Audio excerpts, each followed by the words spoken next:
자, 여기서 마지막으로 세 번째 3장 리더십에 대해서 공부해 보도록 하겠습니다. 여러분들이 통상적으로 리더십 하면 지난 학기에도 아마 리더십, 우리 존경하는 이선준 교수님의 리더십 교육도 받으셨을 거고요. 아마 그래서 리더십에 대해서는 뭐 따로 말씀을 안 드려도 충분히 이해하시고 또 느끼실 거라고 생각을 합니다. 다만 이제 제가 말씀드리고자 하는 것은 슈퍼비전 과정에서의 리더십을 좀 한번 살펴보고자 합니다. 그래서 물론 뭐 일상생활에서의 개개인에 대한 어떤 리더십 또는 지역 사회를 끌어가는 어떤 리더십 이런 것과는 좀 다를 수 있고요. 왜냐하면 현장 실습생들이 또는 훈련을 하고자 하는 예비 사회복지사 선생님들을 지도하고 감독하기 위한 슈퍼비전 하기 위한 리더십은 조금 다를 수밖에 없다라고 하는 거죠. 굉장히 한정적이고 바라보는 부분들이 굉장히 시야가 좁을 수밖에 없다. 제한적일 수밖에 없다라고 이렇게 말씀드릴 수 있을 것 같습니다. 그래서 통상적으로 이제 우리가 흔히 이야기하시는 리더십이라고 하면 조직에 있어서 목표 달성을 위해서 조직의 구성원들이 조직과 또 관련된 행동에 자발적으로 참여할 수 있도록 종사할 수 있게끔 어떤 주어진 환경 하에서 공식적인 어떤 직위에 있는 사람들이 영향력을 발휘해 주는 거죠. 그래서 그 공식적인 지위에 있는 사람이라고 하는 부분들이 거의 조직의 리더들이신 거죠. 그래서 리더라고 하는 부분들이 실제로 슈퍼비전의 지도 감독의 과정에서 보면 우리가 이야기하는 지도 감독자, 슈퍼바이저들이 바로 이런 리더십을 발휘해야 된다라고 하는 거죠. 그래서 그 리더십이라는 게 뭐냐? 공식적인 어떤 직위에 있는 사람들이 그 업무를 배우고자 하는 또는 훈련하고자 하는 사람들에게 어떤 영향력을 행사하는 과정이 바로 이제 슈퍼비전에서 이야기하는 리더십이다. 이렇게 말씀을 드릴 수 있을 것 같습니다. 그래서 이러한 리더십이라고 하는 것은 즉 슈퍼비전의 과정에서 리더십이라고 하는 것은 직위와 능력 두 가지 관점에서 슈퍼바이저가 가지고 있는 직위 그리고 능력들 그분이 가지고 계신 그 지도 감독을 하시는 그분이 가지고 있는 능력 그 두 가지 관점에서 좀 정의해 볼 수 있다라고 말씀을 드릴 수 있을 것 같습니다. 그래서 직위로서의 리더십은 어떤 상황이 생겼을 때 그 상황을 통제하고 책임을 지고 지도하고 관리하는 어떤 직위를 의미합니다. 그래서 그런 어떤 권한이 없으면 직급이 없으면 실제로 지도 감독을 하는 과정에서 많은 어려움들이 생길 수 있겠죠. 그리고 실제로 훈련을 받거나 지도 감독을 받는 슈퍼바이저 입장 또는 실습생의 입장에서는 그런 어떤 권위나 직위가 없다라고 그러면 그것을 따라가는데 조금 어려움이 있을 수도 있습니다. 반발심이 있을 수도 있죠. 그리고 두 번째 능력으로서의 리더십이라고 하는 것은 다른 사람과의 관계에 있어서 좀 영향을 미치는 그래서 지도자가 택한 길을 따라올 수 있도록 저분의 말씀이 맞구나. 그리고 저분이 먼저 경험한 사람으로서 사회복지사로서의 다양한 경험을 통해서 나를 올바른 사회복지사의 길로 인도해주고 있구나. 그런 능력을 가지고 있구나. 라고 인정하는 어떤 그런 재능이나 기술이 바로 능력으로서의 리더십이다. 이렇게 요약해서 설명을 드릴 수 있을 것 같습니다. 그래서 한마디로 좀 말씀을 드리면 슈퍼비전에서의 리더십이라고 하는 것은 다른 사람들의 생각 또는 감정, 행동 등을 올바른 방향으로 따라올 수 있도록 해주는 일종의 움직임이다. 일종의 행동 능력이다. 라고 이렇게 말씀드릴 수 있을 것 같습니다. 그래서 이런 다양한 리더십을 많은 학자들이 정의를 했는데요. 한번 같이 볼까요? 테리라고 하는 연구자는 리더십은 사람들로 하여금 집단의 목표를 기꺼이 달성하게끔 영향을 미치는 활동이다 하는 거죠. 그 다음에 로빈이라고 하는 연구자는 목표 달성을 지향하도록 집단에 대해서 영향을 미칠 수 있는 능력이 바로 리더십이다 라고 이야기를 하고 있습니다. 트래커라고 하는 연구자는 공공 목표의 달성에 있어서 사람들이 협동하여 일하도록 영향을 주는 능력이 바로 리더십이다 라고 이야기를 하고 있고요. 또 헐치와 블렌차드라고 하는 연구자는 상황 이론으로 보았을 때 어떤 주어진 상황에서 개인이나 집단의 활동이 목표 달성을 위한 노력이 되도록 영향을 미치는 과정이 바로 슈퍼비전에 있어서 지도 감독에 있어서의 리더십이다라고 이야기를 하고 있습니다.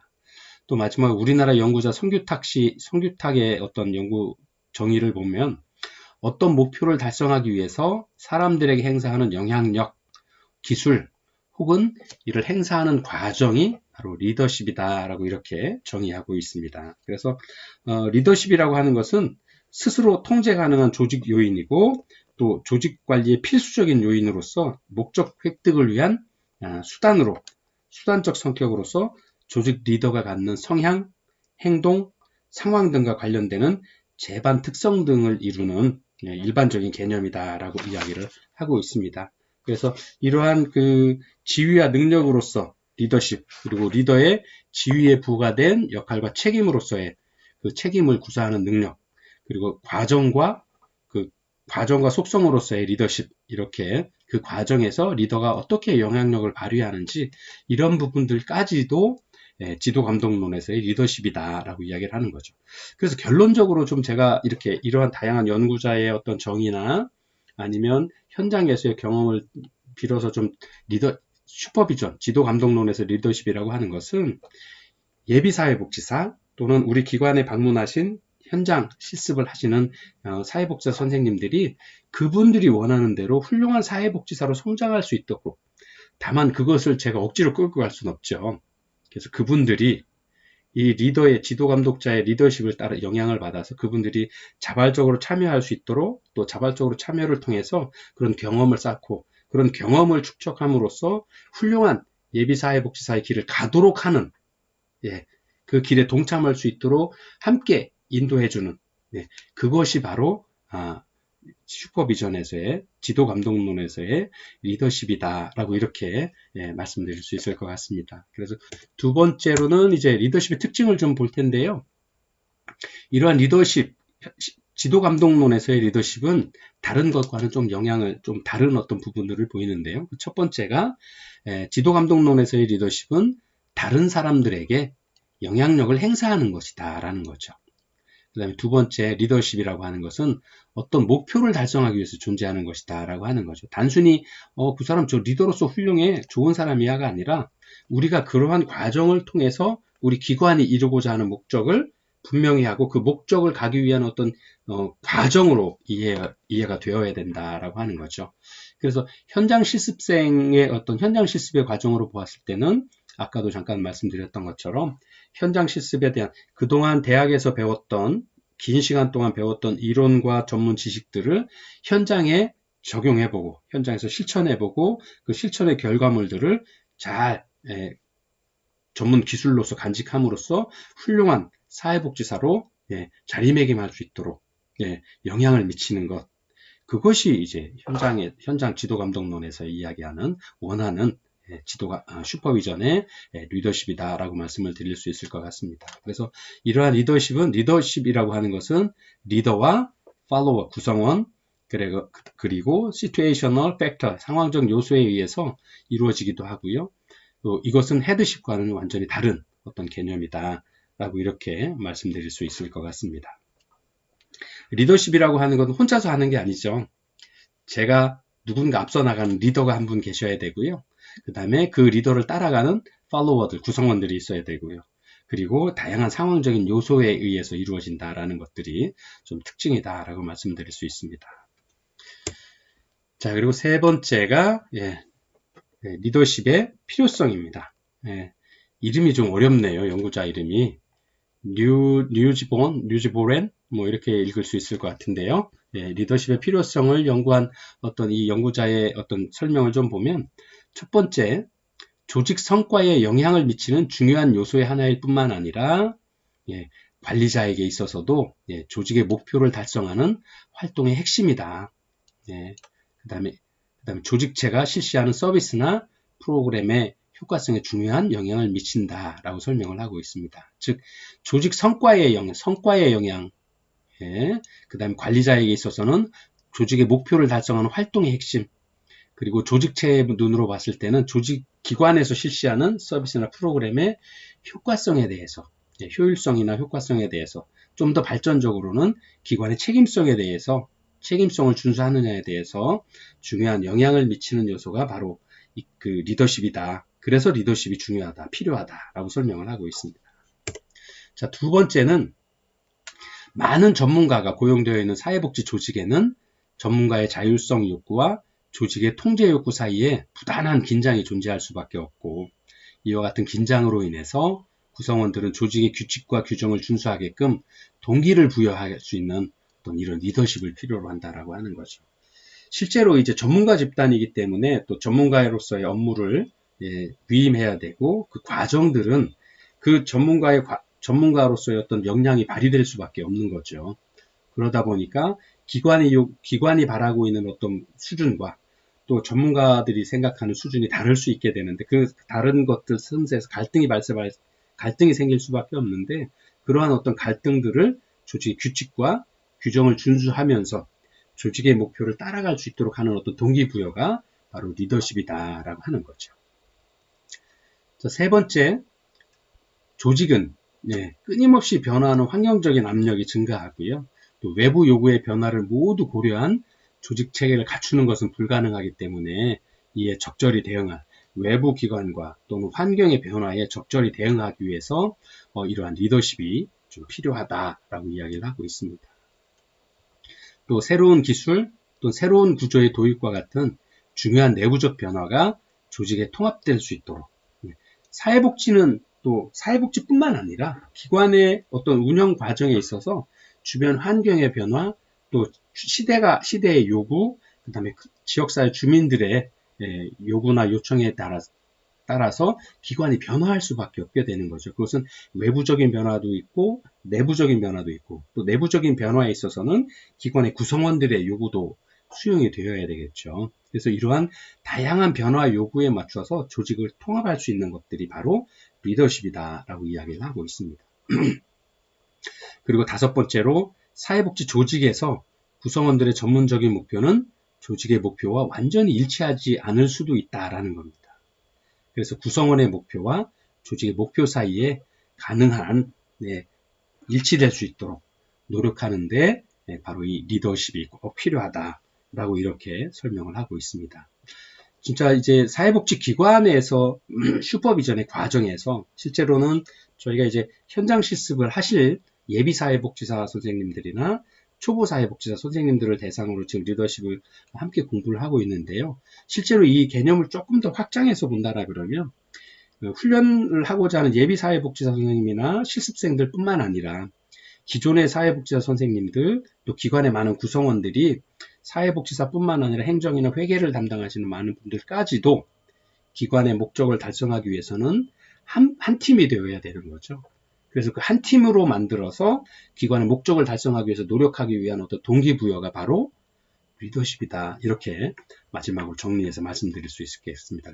그래서 리더십이 필요하다. 그리고 지도 감독을 하시는 분, 아니면 기관의 책임자들은 그래서 그러한 리더십의 역량들을 좀 키워나가야 된다. 직원들에게, 아니면 훈련생들에게 동기부여하고, 그 동기부여를 통해서 기관의 목적 달성을 하고자 하는 어떤 힘을 같이 갈 수 있도록 해야 된다라고 하는 거죠. 네. 그래서 보통 우리가 대양에 떠 있는 배를 이야기를 하죠, 많이.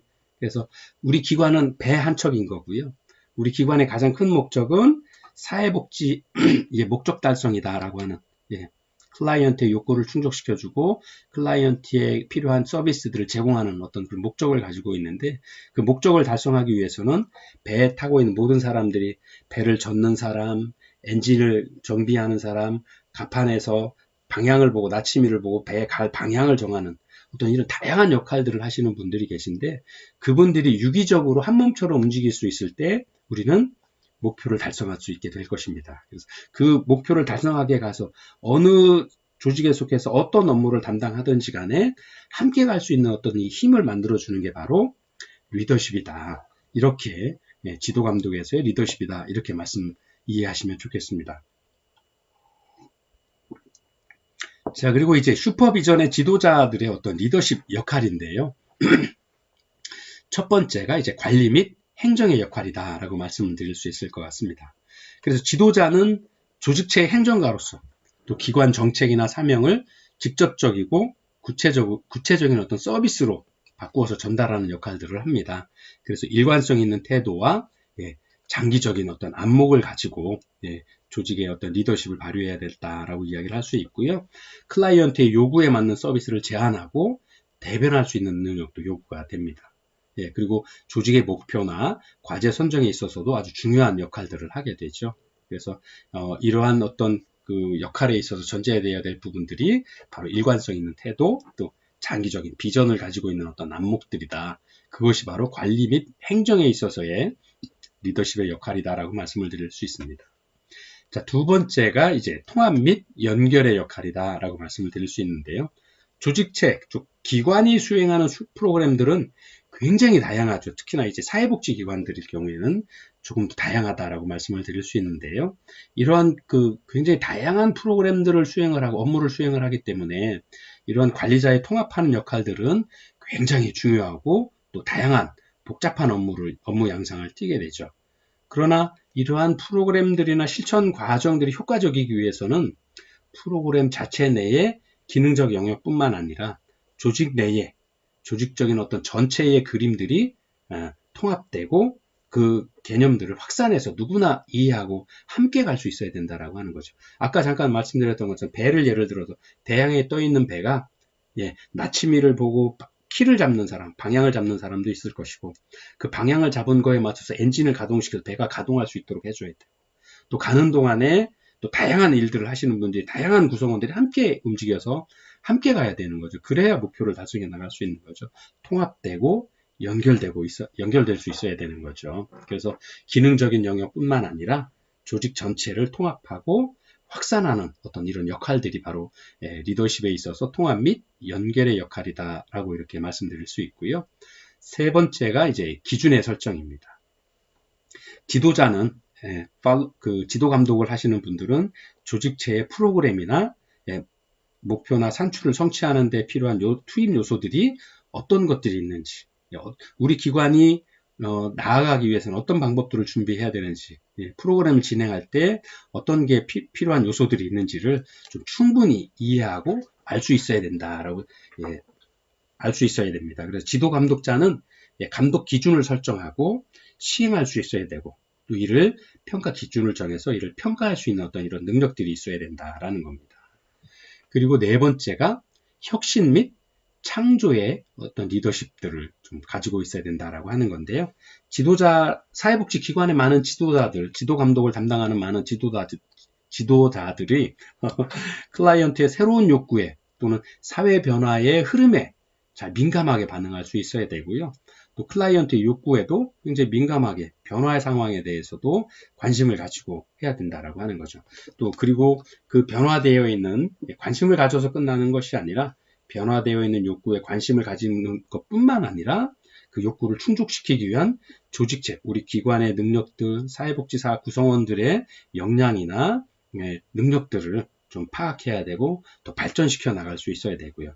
또 새로운 프로그램들을 그의 사회 변화에 또 클라이언트의 변화에 욕구 변화에 따라서 우리 기관이 실천할 수 있는 어떤 프로그램들을 다양하게 개발하고 그 조직체들을 운영할 수 있는 어떤 방안들을 창조해내는 것이 바로 조직의 리더들이 굉장히 중요한 어떤 업무의 하나다라고 말씀드릴 수 있습니다. 그래서 이것은 혁신과 창조는 조직이 그 지역사회에서 또는 현대 시대에서 살아남을 수 있는 생존의 필수 불가결한 요소다라고 이렇게 설명을 드릴 수 있을 것 같습니다. 그래서 리더십은 아까 말씀드린 대로 이러한 관리 및 행정, 통합과 연결, 또 기준을 설정하고 조직의 혁신과 창조를 하기 위해서 꼭 필요한 역할들이다라고 이렇게 설명을 할 수 있겠습니다. 그래서 이러한 과정을 통해서 이런 기관에 어떤 훌륭한 리더십을 가지고 있는 기관에 가신다 그러면 현장에 실습을 가신 많은 선생님들도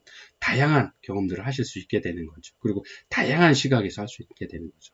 우리가 어떤 새로운 변화되고 있는 사회에 어떤 새로운 욕구들이, 새로운 어젠더 또는 이슈가 생겼을 때 그 문제를 풀어가기 위한 방법은 때로는 기존에 해왔던 방법으로는 풀어갈 수 없는 경우들이 생기죠. 그래서 새로운 방법, 혁신을 통한 방법, 또 새로운 프로그램들을 만들어서 시도해보고 도전해보는 어떤 그런 과정들이 필요하죠.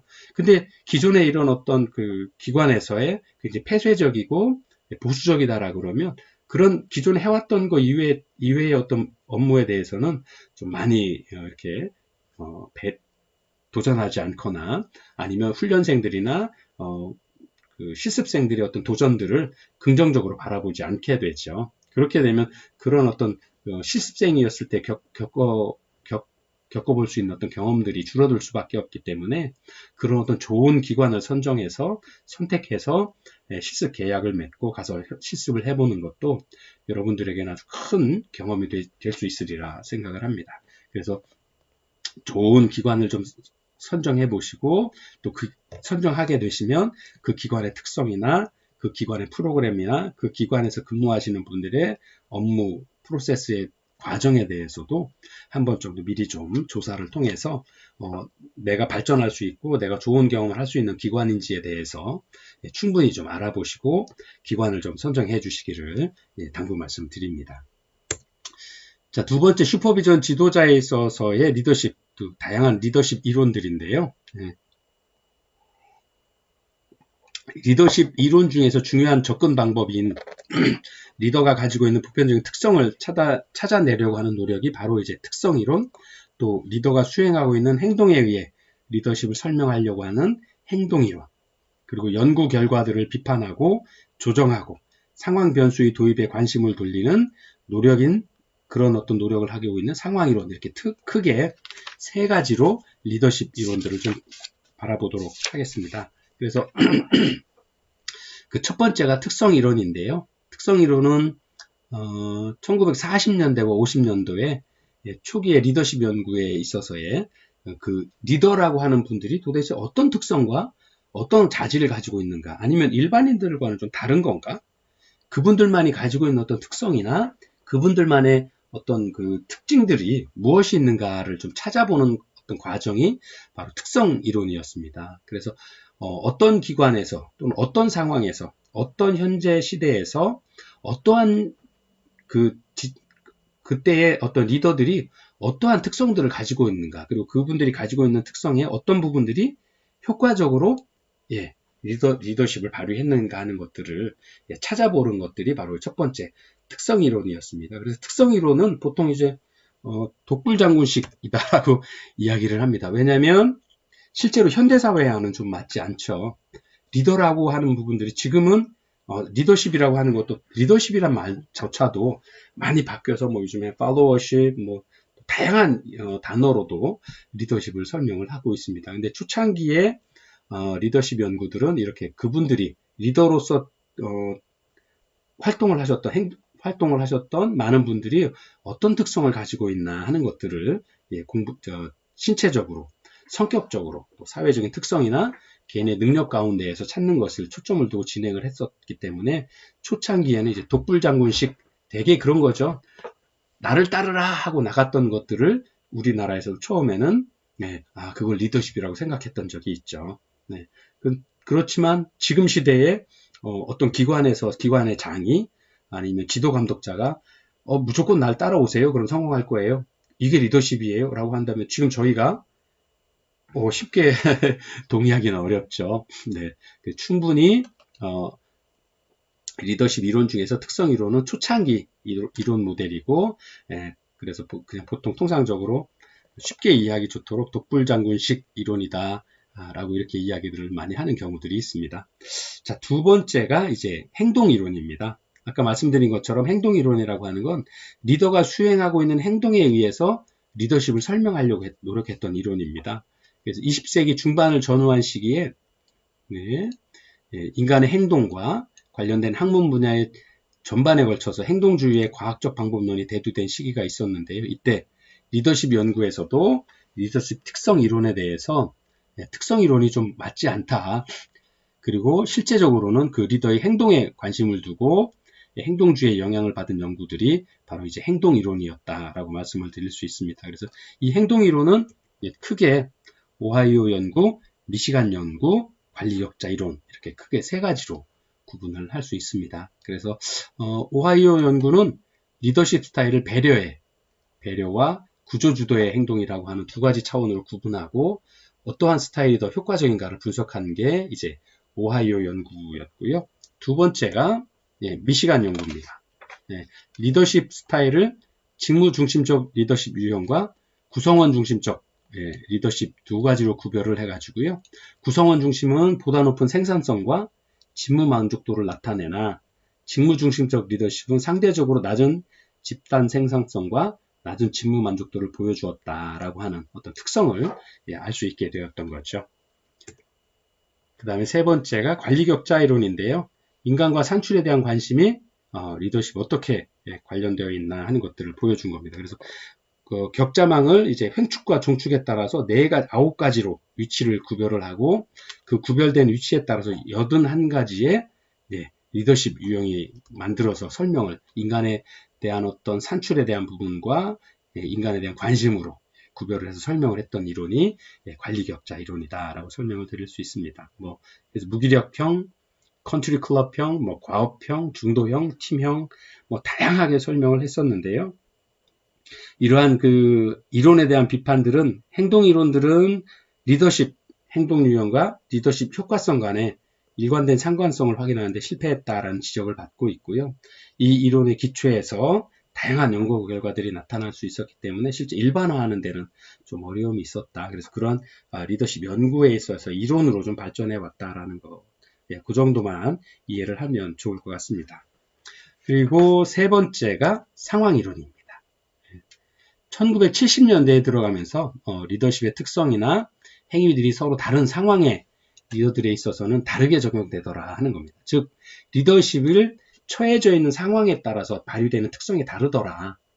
그렇게 생각을 하고 연구를 했던 게 바로 이제 상황 이론이라고 할 수 있는데요. 아까도 잠깐 설명을 드렸던 것처럼 상황이라고 하는 것은 상황에 주변 환경의 어떤 변수들의 적용을 받더라, 작용을 하더라 하는 이런 의미로 바라보시면 될 것 같습니다. 그래서 상황적합 이론이라고 하는 것, 그래서 리더의 효과성은 개인에 있는 것이 아니라 조직의 상황에 따라 있다라고 주장을 하게 된 거죠. 그래서 과업지향적인 리더와 관계지향적인 리더로 구별을 하고요. 이러한 리더들이 직면하는 상황을 리더와 구성원의 관계, 과업의 구조, 그리고 직위 권력으로 구체화해서 설명했던 이론이 상황적합 이론이다라고 말씀을 드릴 수 있습니다. 근데 두 번째는 개연성 이론입니다. 개연성 이론이라고 하는 것은 리더의 효과성이라고 하는 것은 훌륭한 리더라고 하는 건 누구냐 하면 개인에 있는 것이 아니라 조직이 처한 상황에 있더라 하는 거죠. 그래서 그러한 상황에 따라서 누군가가 책임지고 업무를 추진하게 되는데 그러한 과정이 바로 개연성 이론이다라고 설명을 하고 있습니다. 자, 세 번째가 경쟁적 가치 접근에 의한 리더십입니다. 통합적 리더십에 대한 관심으로 전제 조건은 한 조직의 리더가 갖는 역할과 리더십 스타일은 매우 다양하고 과업 수행을 위한 관리자의 상황에 따라서 갈등적인 역할을 적용하고 강조한다. 이렇게 설명을 하고 있는데요. 모든 영역의 리더십 유형들이 조직의 운영을 위해서는 꼭 필요하다. 그래서 어느 한 가지 특성으로 설명하기가 어렵다. 그 다음에 처해진 상황에 따라서 이럴 경우에는 특성적 리더십, 어떨 때는 팔로워 리더십, 어떨 때는 행동적인 어떤 연구를 통한 리더십들을 발휘해야 된다. 요즘에 이제 쉽게 이야기하는, 옛날에 단순하게 리더십이라고 표현을 했습니다만 요즘에 팔로워 리더십, 따라가는 리더십, 그 다음에 서번트, 하인 리더십, 봉사하는 리더십, 이렇게도 다양한 설명들을 하고 있죠. 그래서 그런 것들은 실제로는 그 기관이 또는 처한 주변 상황에 따라서 그 리더십이 그때그때 필요한 것들이 있다. 그래서 그런 것들을 잘 활용할 수 있어야 된다. 그래서 그런 것들이 이제 바로 경쟁적 가치 접근에 의한, 즉 주어진 상황에 따라서 그때 맞는 리더십들이 발휘되어야 된다라고 이야기를 하고 있는 겁니다. 그래서 이러한 전문적인 리더십과 슈퍼비전이라고 하면 관리자는 기획, 예산, 조직, 그 다음에 인적 자원 개발, 또 프로그램 평가와 영역에 관한 역할과 기능, 또 조직 차원의 책임성, 관리적 기능 등 다양한 기능들을 하게 되는 거죠. 그래서 이러한 다양한 기능들을 하게 되는데 전문적인 어떤 인력들의 어떤 리더십의 역할이라고 하는 것은 이런 다양한 과정들에서 수행하게 되는 거고요. 또 우리가 현장 실습을 예를 들면 현장 실습생과 또 그 지도 감독자는 리더와 팔로워로서 앞서서 지도 감독을 하는 사람으로서 또 그걸 따르는 사람으로서의 특정한 목적 성취를 위해서 인간 행동에 영향을 미치는 과정이다 라고 이렇게 설명을 하고 있습니다. 현장 실습생의 예를 들어서 설명을 드리면 지도 감독자가 어떠한 리더십을 갖추느냐에 따라서 실습생들이 느끼는 또 수업의 결과가 달라질 수 있다라는 거죠. 그래서 어느 한 가지만의 어떤 리더십을 발휘하는 것이 아니라 실제로는 다양한 과정, 다양한 실천 현장의 과정에서 때때로는 지원을 해야 되는 따라가는 팔로워십을 발휘할 때도 있을 것이고, 어떨 때는 서번트 리더십, 지지적인 어떤 그 슈퍼비전을 발휘할 경우도 있을 거고, 또 지원적인 어떤 슈퍼비전을 지도 감독하는 경우, 교육하는 방법도 찾아야 될 거고. 그래서 그러한 다양한 상황에 맞는 어떤 전문적인 어떤 리더십을 가지고 지도 감독, 슈퍼비전을 좀 해주는 것이 긍정적일 것이다 라고 이야기를 하고 있는 겁니다. 그래서 휴먼 서비스에서 슈퍼비전 모형을 관리자, 중재자, 멘토 유형으로 구별을 하기도 하고요. 이러한 슈퍼비전에 있어서 핵심 사항은 양방향 의사소통이어야 된다. 그리고 상호작용이어야 된다.